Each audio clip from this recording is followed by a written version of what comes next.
سماعت و بصارت، اس کی شان تخلیق و آن قدرت، سبھی صفات عظیم و شان، قدیم، ازلی اور ابدی اور لامحدود ہیں۔ ارشاد ربانی ہے وَلِلَّهِ الْمَثَلُ الْأَعْلَىٰ وَهُوَ الْعَزِيزُ الْحَكِيمُ، کہ اللہ کی شان سب سے بلند ہے اور وہی بہت عزت والا اور بڑی حکمت والا۔ خالق کائنات نے، اللہ عز و جل نے انبیاء کرام علیہ السلام کو اپنی شان کا مظہر بنا کر اس دنیا میں مبعوث فرمایا۔ انہوں نے رب کریم کی شانیں بھی بتائیں اور دکھائیں بھی۔ وہ اپنے اپنے زبانوں میں لوگوں کو رب کریم کی شان الوہیت بتاتے بھی رہے کہ رب کریم کی کتنی بلند شان کا مالک ہے، اور اپنے معجزات سے رب کی شان کو دکھاتے بھی رہے کہ جس کے بھیجے ہوئے بندوں کا یہ شان ہے، اس مالک کائنات کی قدرت کا عالم کیا ہوگا۔ پھر مالک حقیقی نے اپنے انبیاء کرام علیہ السلام کی عظمت ظاہر کرنے کے لیے ان کی امتوں میں اولیاء علیہ رحمت کی جماعت پیدا فرمائی۔ وہ اپنے نبیوں کی شوکت بتاتے بھی ہیں اور دکھاتے بھی ہیں کہ جس کا امتی یہ کچھ کر سکتا ہے، اس امت کا نبی کا عالم کیا ہوگا۔ تمام انبیاء کی شان علیہ رحمہ ساری مخلوق سے افضل ترین ہیں، تاہم قرآن حکیم کے مطابق انبیاء کرام کے درجات میں فرق ہے۔ ہر ایک کے مطابق اس کا درجہ بھی ہے۔ رب تعالیٰ کے حضور سب سے اونچا مقام اور سب سے زیادہ قرب ہمارے آقا و مولا صلی اللہ علیہ وسلم کی ذات گرامی کو ملا ہے۔ چنانچہ آپ صلی اللہ علیہ وسلم رب کریم کی شان کے سب سے بڑھ کر مظہر بھی ہیں، اور آپ صلی اللہ علیہ وسلم نے جیسے رب کی شان بیان فرمائی ایسے کسی اور نبی کے حصے میں نہیں آئی۔ اولیاء اعظام کو بارگاہ الہی میں بہت مقام حاصل ہوتا ہے، بڑا رتبہ نصیب ہوتا ہے، تاہم ان کے باہمی مراتب ایک دوسرے سے بڑھ کر ہوتے ہیں۔ سب سے افضل اولیاء بعد الانبیاء صحابہ کرام کی جماعت ہے، تابعین کی جماعت ہے، اور ان کے بعد جو شخصیت تمام اولیاء اعظام پر افضل و اکمل ہے اور جسے بارگاہ رسالت میں صلی اللہ علیہ وسلم میں باقی اولیاء سے زیادہ قرب بھی نصیب ہے، اسے غوث الثقلین محبوب سبحانی حضرت سیدنا عبد القادر جیلانی رحمۃ اللہ تعالی علیہ کے نام سے یاد کیا جاتا۔ نسبی طور پر آپ نجیب الطرفین ہیں، یعنی حسنی حسینی سید بھی ہیں، اور روحانی قرب بھی نہایت عالی شان ہے۔ آپ دیگر اولیاء سے بڑھ کر رسول خدا صلی اللہ علیہ وسلم کی بلند شان کا اظہار بھی فرماتے ہیں، اور آپ کی کرامات بھی دیگر اولیاء کرام کی شان کی کرامات سے بڑھ کر منقول ہیں۔ ماہ ربیع الاخر، ماہ ربیع الثانی کا مہینہ چل رہا ہے۔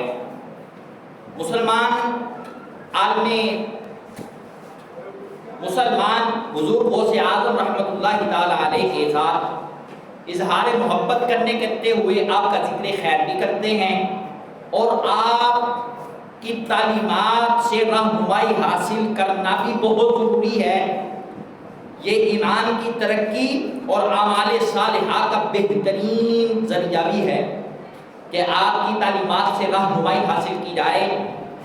آپ کے اس درس میں، خطبہ میں حضور غوث ثقلین محبوب سبحانی حضرت سیدنا عبد القادر جیلانی رحمۃ اللہ تعالی علیہ کے حوالے سے کچھ تعلیمات آپ کے گوش گزار کرنی ہیں۔ مالک کائنات ان کی تعلیمات کو حاصل کر کے سیکھ کر ہم سب کو اس پر عمل پیرا ہونے کی توفیق عطا فرمائے۔ پہلے جاننا یہ ضروری ہے حضور غوث پاک کا خاکہ سوان ہی خاکہ، کہ حضور سیدنا غوث اعظم رضی اللہ تعالیٰ عنہ کو آپ کا نام نامی، اسم گرامی آپ کے والد ماجد کا اسم گرامی، والدہ ماجدہ کا اسم گرامی، پیدا کہاں ہوئے، کس سن میں پیدا ہوئے، یہ بہت ضروری ہے۔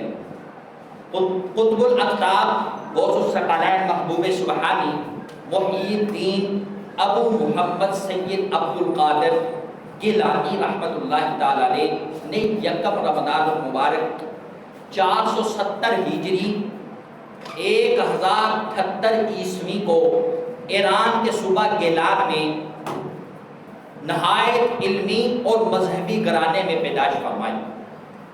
آپ کی ولادت ہوئی، آنکھ کھولی. آپ کے والد ماجد حضرت ابو صالح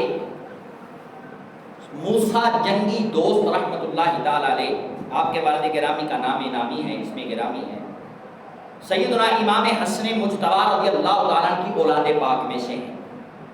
امام حسن مجتبی حضرت شیر خدا مرتضیٰ علی مرتضیٰ کرم اللہ وجہ الکریم کے صاحبزادے حضرت حسن مجتبی رضی اللہ تعالیٰ کی اولاد پاک میں سے ہیں.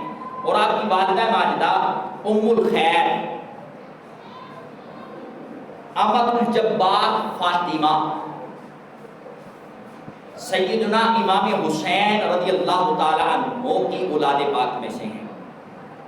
یوں آپ نجیب الطرفین ہوئے، یعنی حسنی حسینی سید جو ہوتا ہے اس کو نجیب الطرفین کہتے ہیں. والد گرامی آپ کم عمر میں ہی وصال فرما گئے تھے. آپ 18 سال کی عمر تک گیلان میں ہی علم دین حاصل کرتے رہے. پھر والدہ ماجدہ سے اجازت لے کر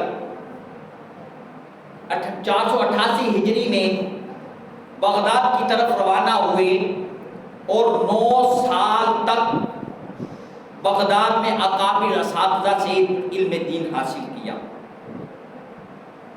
ظاہری و باطنی علوم حاصل کیے. اس کے بعد 25 سال تک عراق کے مختلف جنگلوں اور ویران مقامات پر عبادت و ریاضت اور مجاہدات میں مشغول رہے. 9 سال بغداد شریف میں علم دین حاصل کیا. 25 سال تک اللہ کی عبادت میں ریاضات مجاہدات میں مشغول رہے. حصول علم و زہد کے بعد نبی کریم صلی اللہ علیہ وسلم کے حکم عالی پر وعظ و نصیحت، درس و تدریس، تصنیف کا سلسلہ شروع کیا اور تقریباً 40 برس تک یہ کام کرتے رہے. یعنی تدریس کرتے رہے، تصنیف کرتے رہے اور اللہ کے اور رسول اللہ صلی اللہ علیہ وسلم کے پیغام کو عام کرتے رہے. آپ کا آواز سننے کے لیے مورخین نے لکھا کہ اتنے افراد ہوتے کہ تعداد 70,000 تک پہنچ جایا کرتی تھی. لوگ اسلام قبول کرتے، گناہوں سے توبہ کر کے اپنی زندگی سنوارتے. آپ نے خود فرمایا میرے ہاتھ پر 5,000 سے زائد یہودیوں اور عیسائیوں نے اسلام قبول کیا اور 1,00,000 سے زائد لوگ ڈاکو، چور، فساق و فجار اور فسادی و بدعتی لوگ طائب ہوئے. آپ کی تحریر کردہ کتابوں سے واضح ہے کہ آپ عقیدے کے اعتبار سے پختہ سنی تھے اور عمر بھر اہل سنت و جماعت کی تبلیغ فرماتے رہے. اور فقہی اعتبار سے آپ امام احمد بن حنبل رحمۃ اللہ تعالی علیہ کے مقلد تھے. دینی خدمات سے بھرپور زندگی گزارنے کے بعد 561 ہجری 1166 عیسوی کو 91 برس کی عمر میں اس دنیا سے مال کے حقیقی دار فانی سے دار بقا کی طرف کوچ کیا اور عراق کے شہر بغداد میں ہی دفن ہوئے. آج بھی آپ کا مزار پرانوار بغداد شریف میں رونق افروز ہے اور لوگ ان سے فیض یاب ہو رہے ہیں. شاید کہتا ہے واہ کیا مرتبہ گوس ہے بالا تیرا، اونچے اونچوں کے سر پر ہے قدم آلہ تیرا. سر بلا کیا کوئی جانے کہ ہے کیسا تیرا، اولیاء ملتے ہیں آنکھیں وہ ہے طلبہ تیرا. حضور غوث اعظم رضی اللہ تعالیٰ عنہ کی تعلیمات کی طرف آتے ہیں.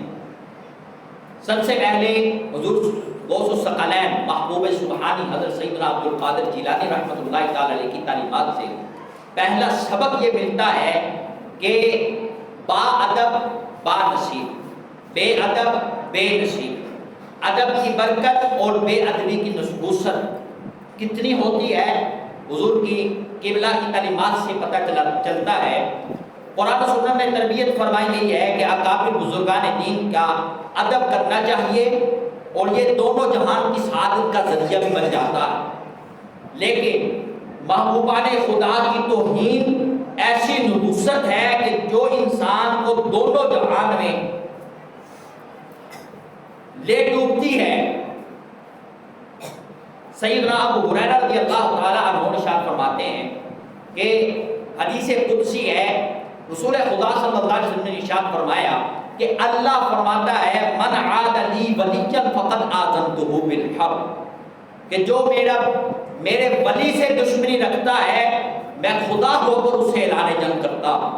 محدثین کرام نے لکھا کہ رب نے صرف دو ایسے کیٹیگری کے بندے ہیں جن سے اعلان جنگ فرمایا۔ وہ کون سے؟ سود کھانے والے بندے سے اللہ نے اعلان جنگ فرمایا، اور دوسرا اللہ اپنے ولی سے دشمنی رکھنے والے سے اعلان جنگ کر رہا۔ یعنی بے ادبی کرنے سے رب کے ساتھ مقابلہ کرنا ہوا تو رب کے ساتھ آج تک کسی کو مقابلے کی طاقت نصیب نہیں ہوئی۔ مالک کائنات اسی لیے کہ بزرگان دین اور اللہ کے اولیاء کا ادب کرنا بہت ضروری ہے تاکہ دونوں جہانوں میں سعادت نصیب ہو جائے۔ بزرگوں سے اعظم رحمۃ اللہ تعالی علیہ کی تعلیمات سے سیکھیں۔ ابھی 11ویں شریف ہے، بڑی 11ویں شریف ربیع الثانی شریف میں ہوتی ہے، ماہ ربیع الثانی میں ہوتی ہے، اس لیے غوث اعظم رضی اللہ تعالیٰ کی تعلیمات بہت ضروری ہیں۔ بادب بادشی شرف الدین ابو سعید عبداللہ ابن مسعود علیہ رحمہ کہتے ہیں کہ میں علم دین حاصل کرنے کے لیے بغداد پہنچا۔ ابن سقا میرا ہم مکتب بھی تھا، ہم کلاس بھی تھا، ہم دونوں اکٹھے پڑھا کرتے تھے، اور سیدنا عبد القادر جیلانی رحمۃ اللہ تعالیٰ علیہ بھی میرے کلاس فیلو تھے۔ ہم تینوں اکٹھے کلاس فیلو تھے، ہم مکتب تھے، ایک ہی اساتذہ سے فیض حاصل کر رہے تھے۔ فرماتے ہیں اپنا واقعہ خود بیان فرما رہے ہیں، کون؟ سیدنا ابو سعید عبداللہ ابن ابی مسعود علیہ رحمہ فرماتے ہیں کہ میں ابن سقا کے ساتھ بزرگوں کی زیارت بھی کرنے جاتا اور ان سے علم حاصل کرنے ہم دونوں اکٹھے جایا کرتے تھے۔ ایک دفعہ ایسے ہوا کہ بغداد شریف میں ایک غوث کے نام سے بزرگ آئے اور ان کی کرامات بہت مشہور تھیں، جن میں ایک کرامت یہ تھی کہ آپ بیٹھے بٹھائے چھپ جایا کرتے تھے۔ ایک کرامت یہ تھی کہ اگر سامنے بیٹھے ہیں تو لوگوں کی نظروں سے ادھر ہی چھپ جایا کرتے تھے، اوجل ہو جایا کرتے تھے۔ اللہ ان کو یہ طاقت عطا فرمائی تھی۔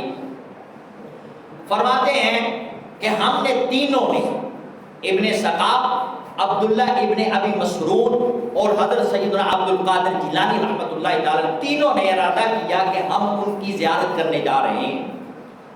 جب سفر جاری ہوا، ابن سقا کی زبان سے نکلا کہ میں ان سے ایسا سوال کروں گا جس کا ان کو جواب نہیں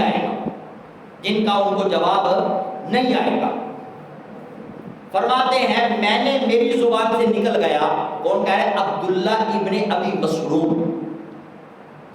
وہ فرماتے ہیں کہ میری زبان سے نکلا کہ میں نے بھی ایک ایسا سوال کرنا ہے، دیکھتے ہیں کہ وہ کیا جواب ارشاد فرماتے ہیں۔ امتحان دینا، مقصد کیا ہے؟ امتحان دینا۔ سیدنا عبد القادر جیلانی رحمۃ اللہ تعالی علیہ نے جب دونوں کا مکالمہ سنا، زبان سے نکالا معاذ اللہ کی پناہ، اسألہ اللہ شیئا، معاذ اللہ کی پناہ کہ میں ان سے کوئی سوال کروں گا، یعنی کوئی سوال میں نے نہیں کرنا۔ انا بین یدیہ، میں نے تو صرف ان کے سامنے بیٹھنا ہے، ارجو برکات رؤیتہ، اور ان کی زیارت سے برکتیں حاصل کرنی۔ یہ سیدنا غوث اعظم رضی اللہ تعالیٰ عنہ نے بزرگوں کی بارگاہ کا ادب بھی بتلایا اور دونوں کا انجام دیکھا آپ کی تعلیمات سے۔ فرماتے ہیں کہ ہم جب اس مجلس میں پہنچے، بزرگوں کی مجلس میں پہنچے، اس گوس کی مجلس میں پہنچے، کچھ دیر تو ہمیں وہ نظر نہ آئے، ہم بیٹھے رہے کہ اچانک جہاں ہم بیٹھے تھے اسی کرسی میں وہ کچھ دیر کے بعد ہمیں ان کی زیارت ہو گئی، جیسے ان کی کرامت مشہور تھی، وہ کرامت ہم نے ادھر جا کے اس کا آنکھوں کے ساتھ مشاہدہ بھی کیا۔ فرماتے ہیں کہ جیسے ہی وہ کرسی مبارک پر تشریف فرما ہوئے، سب سے پہلے ابن سقا پر انہوں نے غضبناک نظر ڈالی اور فرمایا، ابن سقا تم نے یہ مکالمہ کیا ہے، یہ گفتگو کی ہے، یہ بات کی ہے کہ میں نے ان سے ایسا سوال کرنا ہے کہ ان کو جواب ہی نہیں آنا۔ ابن سقا تمہارا یہ سوال ہے، اس کا یہ جواب ہے، یہ سوال ہے، یہ جواب ہے۔ ابھی سوال بھی ابن سقا نے بتایا نہیں، یہ سوال اور یہ اس کا جواب ہے۔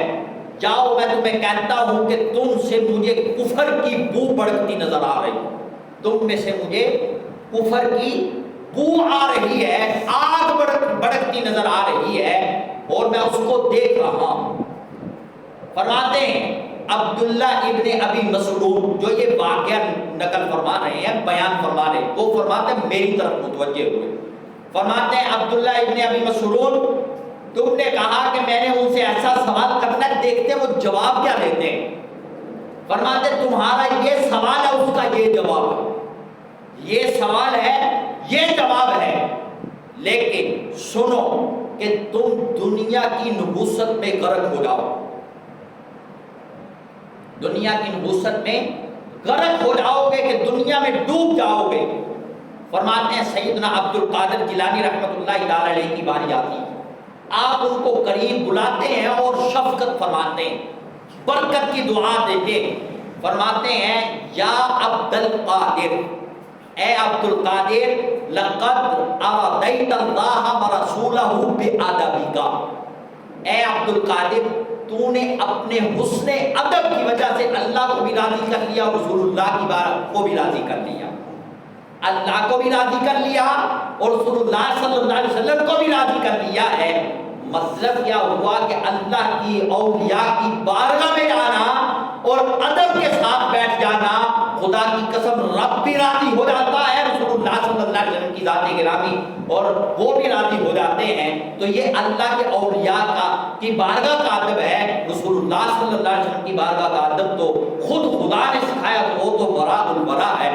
فرماتے ہیں جب یہ جو کلمات فرمائے، ساتھ ہی یہ فرمایا اس غوث نے یہ فرمایا، عبد القادر میں وہ منظر دیکھ رہا ہوں کہ تیری مجلس سجی ہے، عالم کے اوپر تم گفتگو کر رہے ہو، جہان کے اوپر تم گفتگو کر رہے ہو، اور ساتھ یہ بھی ارشاد فرما رہے ہو، حاضی فرماتے ہیں وہ بھی میں وقت دیکھ رہا ہوں کہ تم یہ کہو گے کہ میرا قدم تمام اولیاء کی گردنوں پر ہے، میرا قدم تمام اولیاء کی گردن پر ہے، قدمی ہذہ علی رقبۃ کل ولی اللہ، کہ تم یہ بھی اعلان کر رہے ہو، یہ میں آج وہ منظر یہاں بیٹھ کر دیکھ رہا ہوں۔ ساتھ یہ ارشاد فرمایا وَكَأَنِّي أَرَى الْأَوْلِيَاءَ فِي وَقْتِكَ قَدْ أَنْوَارِ فَإِبِهِمْ اِجْلَلْ لَقَا، فرماتے ہیں کہ یہ بھی منظر دیکھ رہا ہوں کہ تیرے وقت کے جتنے اولیاء ہیں سارے تیری درگاہ میں سر جھکائے کھڑے،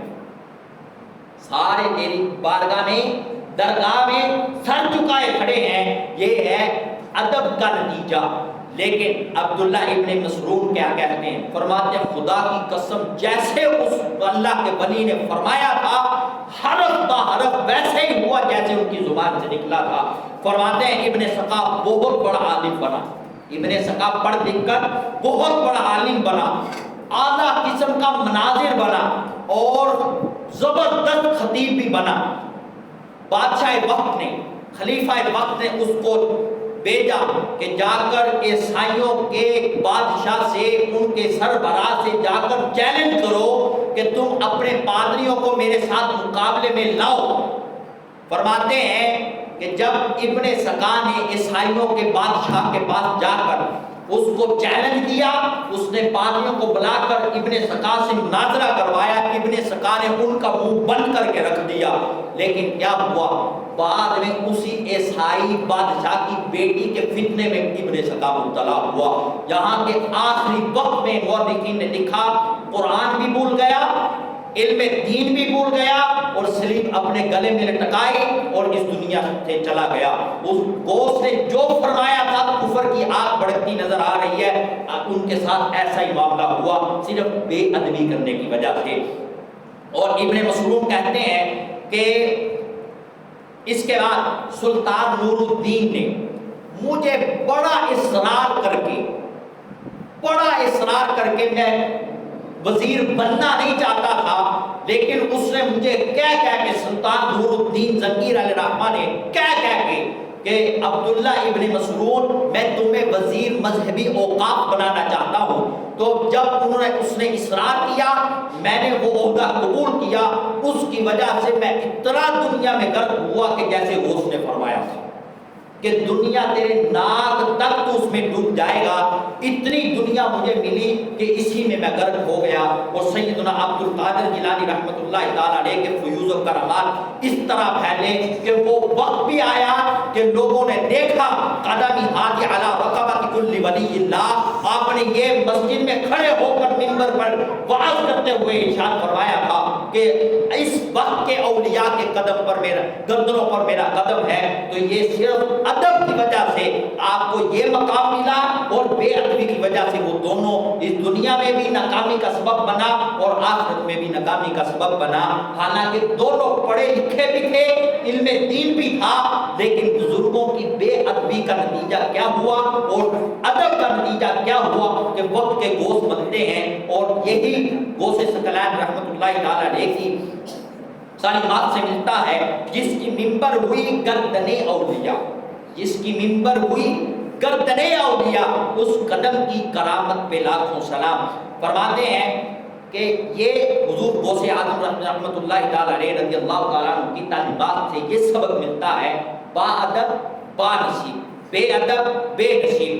آپ نے نتیجہ سنا، ابن سقا بھی کفر میں مرا، اور عبداللہ ابن مسعود وہ دنیا میں غرق ہو کر اس دنیا سے گئے۔ تو اس لیے جب بھی بزرگوں کے پاس جائیں، آپ طالب علم ہیں، بڑے ہیں، جہاں تک میری آواز جا رہی ہے، بزرگوں کی بارگاہ کا ادب یہ ہے کہ ادب اپنے ملحوظ خاطر رکھیں۔ خدا کی قسم اگر ادب کر کے جائیں گے، آج بھی وہ ایسے ہی نواز رہے ہیں، وہاں جا کر لوگ غوث بھی بنتے ہیں، قطب بھی بنتے ہیں، اقطاب بھی بنتے ہیں، تو سب کچھ آج بھی نصیب ہو رہا ہے۔ شرط کیا ہے؟ ادب۔ خالق کائنات دوسری تعلیم حضور غوث اعظم رحمۃ اللہ تعالیٰ علیہ کی تعلیمات میں سے نیکی کی دعوت دینا اور برائی سے روکنا۔ خالق کائنات جل وعلا نے جہاں یہ امت محمدیہ کو بہت سارے امتیاز سے نوازا ہے، اس میں سے ایک امتیاز یہ ہے کہ یہ امت کو اللہ نے یہ شرف اور امتیاز اور خصوصیت عطا فرمائی ہے کہ اللہ نے ارشاد فرمایا یہ امت نیکی کی دعوت دینے والی ہے اور برائی سے روکنے والی ہے۔ تو یہ امتیاز بھی رسول اللہ صلی اللہ علیہ وسلم کی برکت سے اس امت کو نصیب ہوا، جو پہلی امتوں میں سے کسی کو نصیب نہیں ہوا۔ اللہ نے ارشاد فرمایا کنتم خیر امۃ اخرجت للناس تأمرون بالمعروف وتنہون عن المنکر وتؤمنون باللہ، کہ ایسی قوم جو امتیں لوگوں کے لیے ظاہر کی گئیں، اے مسلمانوں تم ان سب میں بہترین امت ہو، اے مسلمانوں تم ان امتوں میں سے سب سے بہترین امت ہو۔ یہ امت بہترین بھی میرے مصطفیٰ کریم کی وجہ سے، آقا مولا صلی اللہ علیہ وسلم کی وجہ سے بہترین امت اللہ نے تم کو قرار دیا۔ اور ارشاد فرمایا کام کیا ہے کہ اخرجت للناس، لوگوں کے لیے نکلتی ہے، تأمرون بالمعروف، نیکی کا حکم دیتے ہیں، وتنہون عن المنکر، اور برائی سے روکتے ہیں، وتؤمنون باللہ، اور اللہ اور اس کے رسول پر ایمان بھی رکھتے ہیں۔ دعوت دین کی صورت میں برائی سے روکنے کے لیے سیدنا ابو سعید خدری رحمۃ اللہ تعالی علیہ نے برائی سے روکنے کے 3 درجات ارشاد فرمائے ہیں۔ سب سے پہلا ارشاد اللہ کے نبی صلی اللہ علیہ وسلم کی زبانی یہ ارشاد فرمایا کہ اگر تم برائی کرتے ہوئے لوگوں کو دیکھ رہے ہو تمہارے اندر ایمان ہے اور رسول اللہ کے فرامین کے مطابق، اللہ کے قرآن کے مطابق، فرامین کے مطابق تم ان کو روکنا چاہتے ہو، 3 درجات ارشاد فرمائے۔ پہلا درجہ کیا ہے؟ برائی کو روکنے کا۔ اللہ کے نبی صلی اللہ علیہ وسلم نے ارشاد فرمایا فَلْيُغَيِّرْهُ بِيَدِهِ، کہ اب اگر ہاتھ سے روکنے کی طاقت ہے تو اس برائی کو ہاتھ سے روکے، برائی کو ہاتھ سے روکے۔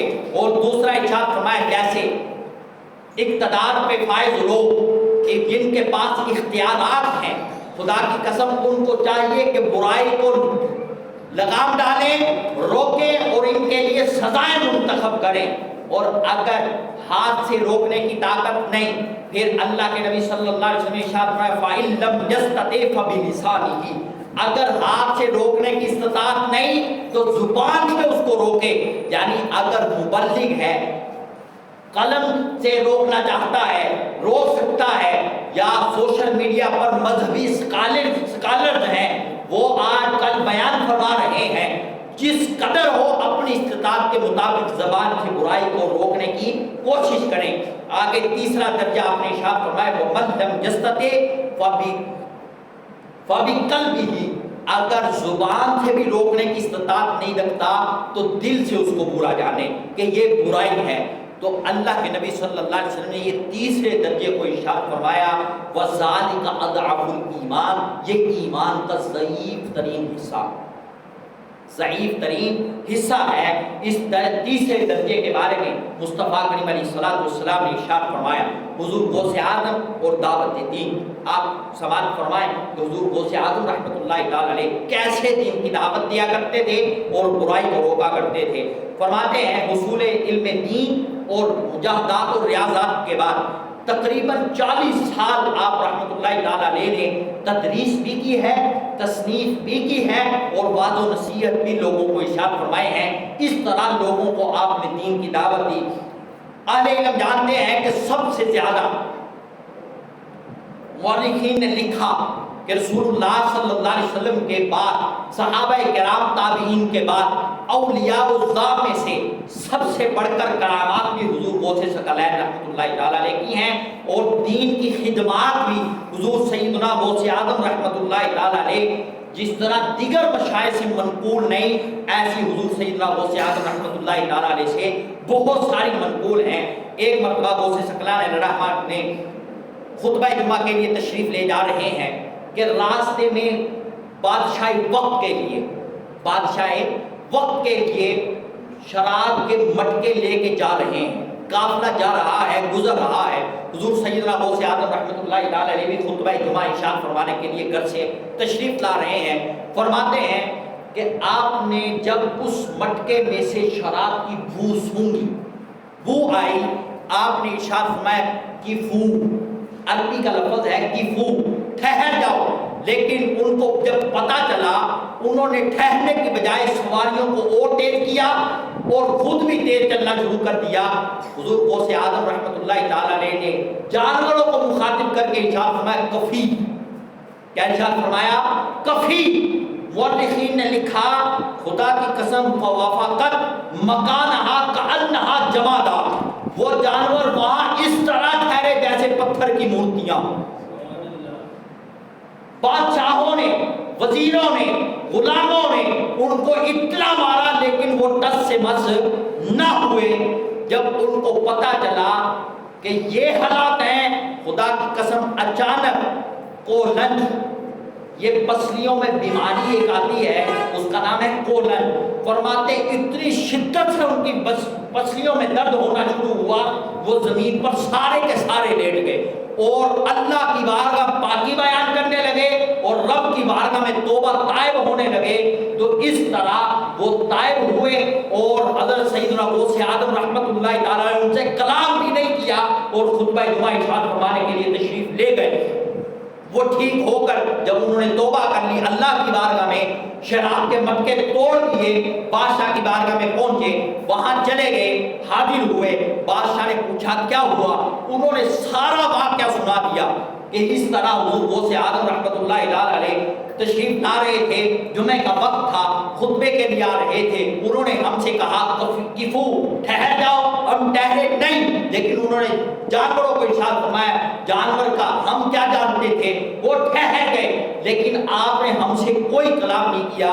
بادشاہ وقت کو جب آپ کی عظمت کا پتہ چلا، شان کا پتہ چلا، فرماتے ہیں فزالت عنہم العلم، کہ وہ بادشاہ سر جھکا کر ادب کے ساتھ آپ کی بارگاہ میں آ کر تائب بھی ہوا، اور کتنے گناہوں سے اس نے توبہ بھی کی۔ حضور سیدنا غوث اعظم رحمۃ اللہ تعالیٰ نے اس طرح برائی کو روکا اور برائی سے منع فرمایا۔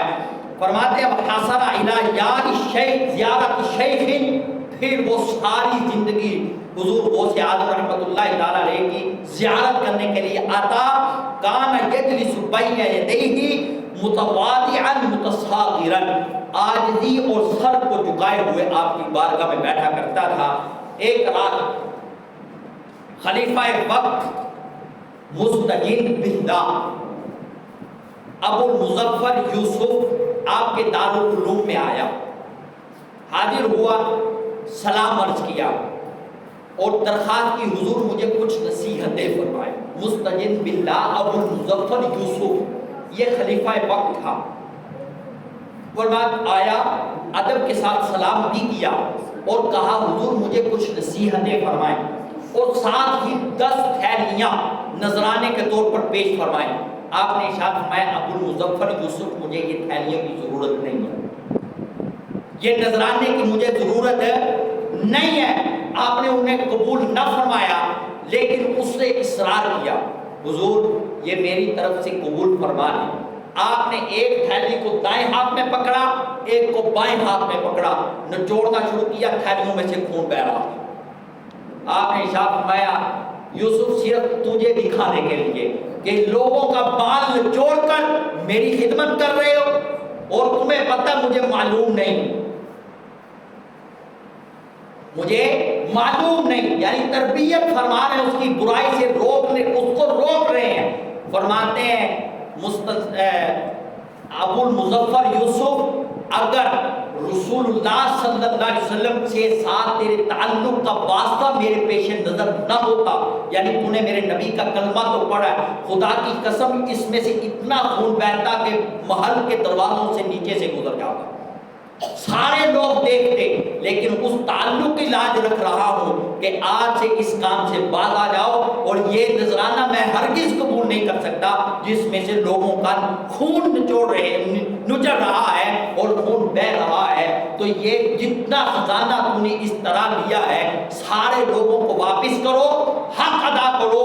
اور یہ غوث اعظم رحمۃ اللہ تعالیٰ نے اس کو برائی سے منع فرمایا، اور اس طرح اس کو کر کے بھی دکھائی کہ اللہ نے حضور غوث پاک کو شان اور عظمت عطا فرمائی کہ رسول اللہ صلی اللہ علیہ وسلم کی غلامی کی وجہ سے اور علم دین اور مجاہدات اور ریاضات کرنے کی وجہ سے اللہ کے نبی صلی اللہ علیہ وسلم کے فیضان سے آپ کو حصہ ملا، اور اس فیضان کی برکات سے پتہ چلتا ہے کہ امتی کی یہ شان ہے تو نبی کا عالم کیا ہوگا۔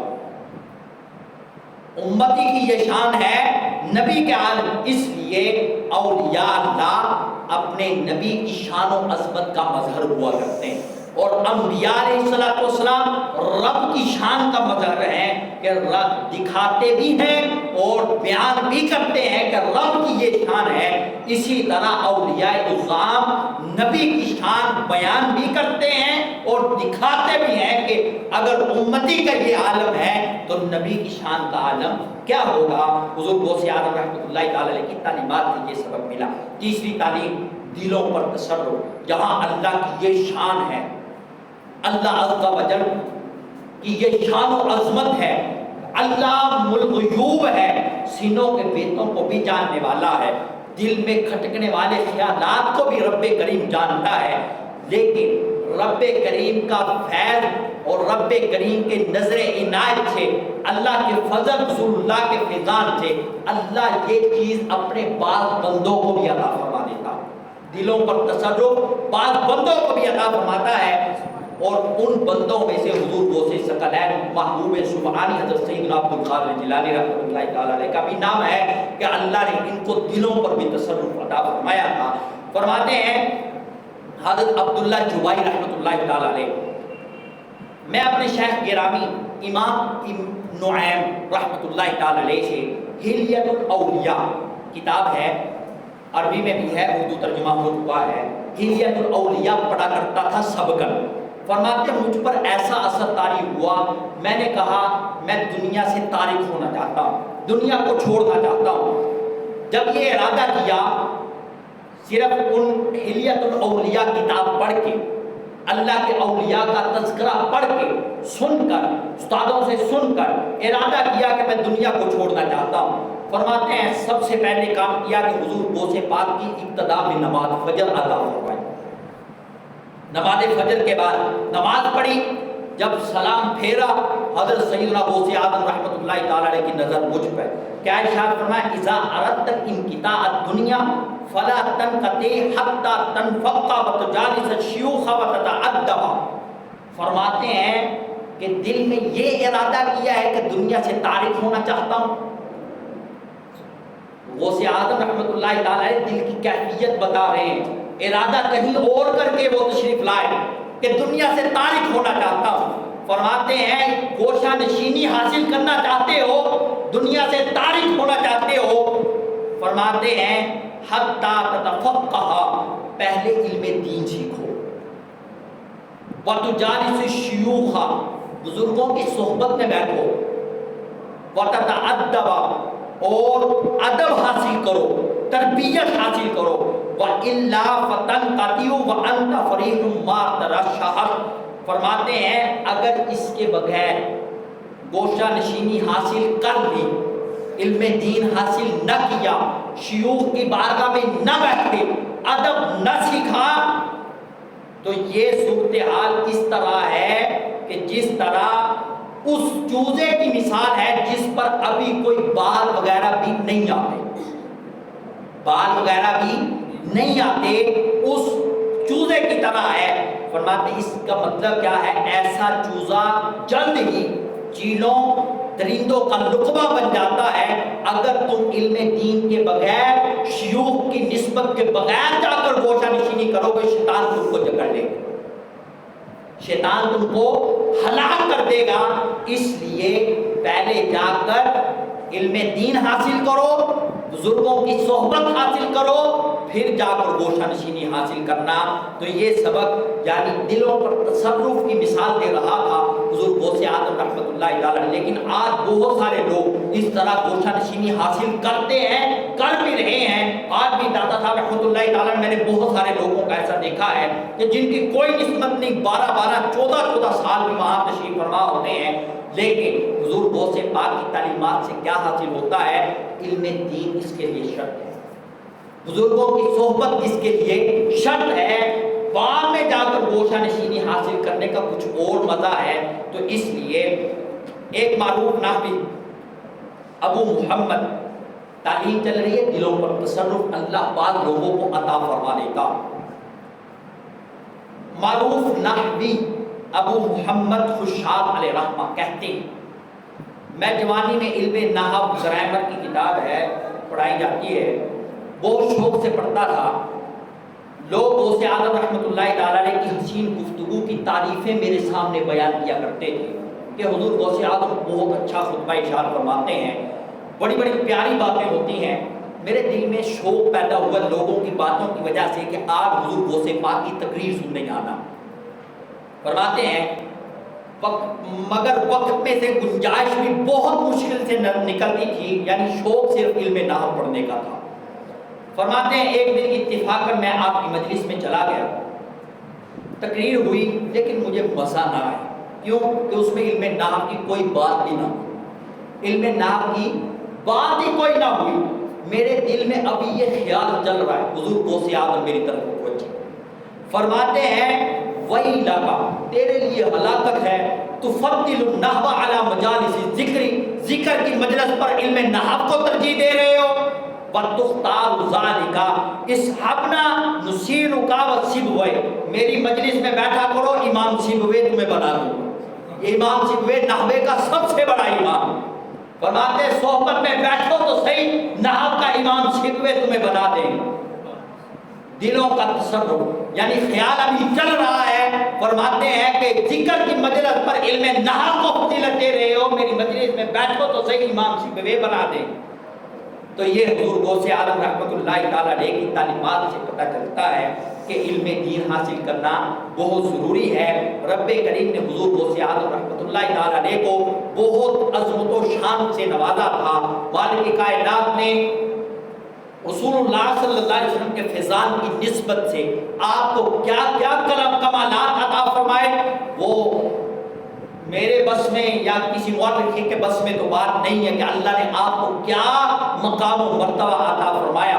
لکھنے والوں نے جو لکھا لکھ دیا، لیکن حضور غوث اعظم کا مقام و مرتبہ کیا ہے کہ جہاں وقت کے اولیاء قطب جا کر آپ کے در کی حاضری، آپ سے فیض حاصل کرتے ہیں، تو آپ کو اللہ نے کیا مرتبہ، اور جن کی ڈیوٹی علم دین پھیلانے پر، تصنیف و تدریس کرنے پر، وعظ و نصیحت کرنے پر خود آقا و مولا صلی اللہ علیہ وسلم لگا رہے ہیں کہ جاؤ جا کر علم دین پھیلاؤ، علم دین پڑھاؤ، وعظ و نصیحت کرو، برائی سے لوگوں کو روکو، تو ان کا مقام و مرتبہ کیا ہوگا۔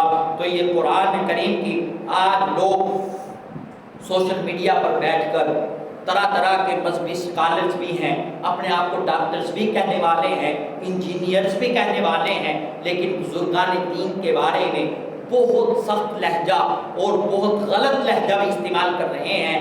کہتے ہیں بابے تو شاید کوئی نہیں، ٹھیک ہے، لیکن حضور غوث اعظم رحمۃ اللہ تعالیٰ کی عظمت اگر اس نے پڑھی ہو، شان و رفعت اس کو پتہ ہو، پھر وہ یہ کہے تو اس کو زیبا نہیں دیتا۔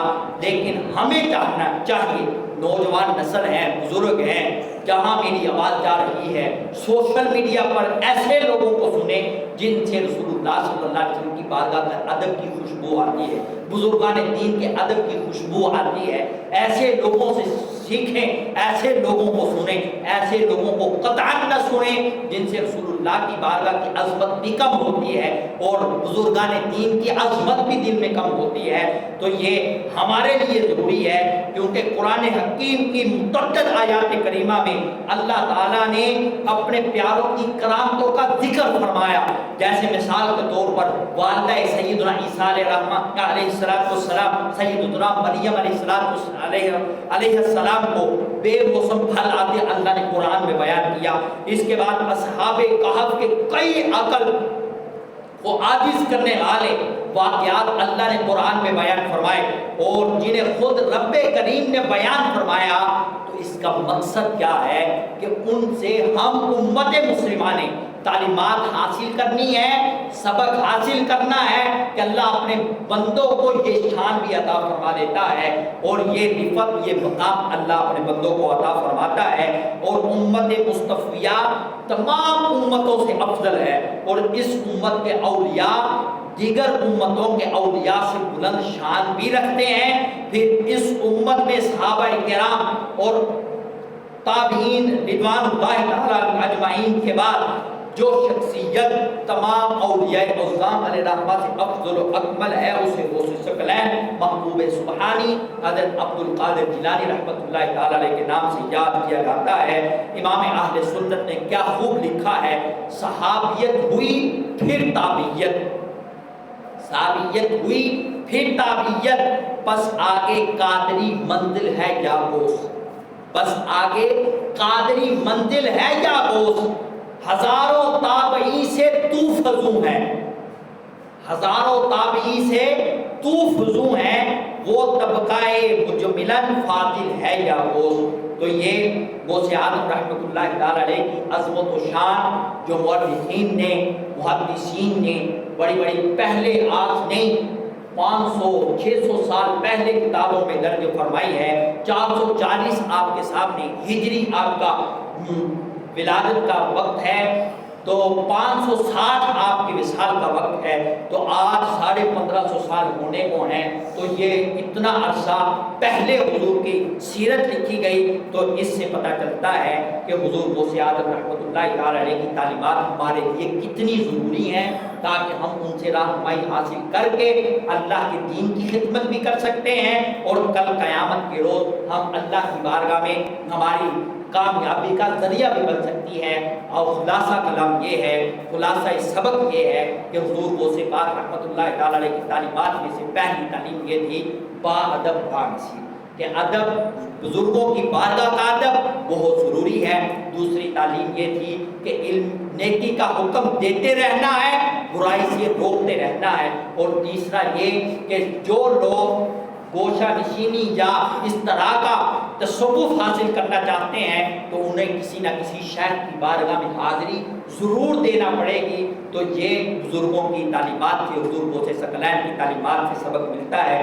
مالک کائنات کی بارگاہ میں دعا ہے کہ جو کچھ سنا اس پر عمل پیرا ہونے کی توفیق عطا فرمائے۔ شرعی مسئلہ ہے، اصحال ثواب کا مطلب یہ ہے کہ کوئی کام ایسا کرنا جس پر اللہ کی بارگاہ میں اجر و ثواب کی امید ہو، اجر و ثواب کی امید ہو، جس پر اللہ تعالیٰ ثواب عطا فرماتا ہو، ایسا کام کرنا، پھر اس پر ملنے والا اجر ثواب کسی دوسرے کو پیش کر دینا، یہ اصحال ثواب کی تعریف ہے۔ لوگ پوچھتے ہیں یہ 40واں عرس یا 10واں یہ آپ کہاں سے حاصل کرتے ہیں؟ ایسا تو قرآن و حدیث میں نہیں ہے، ایسا تو قرآن و حدیث میں بولے والے ہمارے مسلمان سنی حضرات جو جن کا عقیدہ یہ ہے کہ مرنے کے بعد لوگوں کے لیے دعا کرنی ہے، لیکن ان کو یہ علم نہیں ہوتا کہ یہ 40واں اور یہ اصحال ثواب کی ایک صورت ہے۔ اصحال ثواب کرنا ہے ان کے لیے کسی چیز کو منتخب کر لینا، وقت مقرر کر لینا، یہ کہیں بھی ناجائز نہیں ہے، تاکہ لوگوں کی آسانی کے لیے کہ ہم نے شادی کرنی ہے، اپنے رشتہ داروں کو دعوت دیتے ہیں کہ حضرت اس تاریخ کو میرے بیٹے کا بیٹی کی شادی ہے، آپ نے تشریف لانا ہے۔ اگر اس تاریخ کو ایڈجسٹ ہی نہ کیا جائے، مقرر ہی نہ کیا جائے، متعین ہی نہ کیا جائے، پھر تو آپ گھر والے ہی رہ جائیں گے، کیونکہ لوگوں کے پاس اتنا وقت نہیں ہے۔ تو لوگوں کو آگاہ کرنے کے لیے یہ وقت دیا جاتا ہے تاکہ یہ علم حاصل ہو جائے۔ تو یہ مقرر کرنا کہیں بھی ناجائز نہیں ہے۔ تو یہ جو اعتراض کیا جاتا ہے کہ یہ کہیں بھی نہیں ہے، تو کہیں بھی نہیں ہے، ٹھیک ہے، لیکن ہم مقرر کرتے ہیں، اس میں شرعی کوئی نقصان وغیرہ نہیں ہے۔ نیکی کا کوئی بھی کام ہو اس وقت جس وقت کیا جائے وہ ہو سکتا ہے۔ نیکی کا جو بھی کام آپ جس وقت کریں گے، جس دن کریں گے، مقرر کر لیں، آپ کر سکتے ہیں، اس سے آپ کو کوئی بھی منع نہیں کرے گا۔ تو یہ آپ کوئی نہ کوئی مسئلہ، کوئی نہ کوئی تعلیم، کوئی نہ کوئی سبق سیکھ کر جایا کریں، تاکہ اللہ کریم میرا پڑھا پڑھایا، سننا سنایا اللہ کی بارگاہ میں قبول ہو جائے اور ہم سب کو اس پر عمل کرنے کی توفیق مل جائے۔ آمین بجاہ نبی الامین صلی اللہ علیہ وسلم۔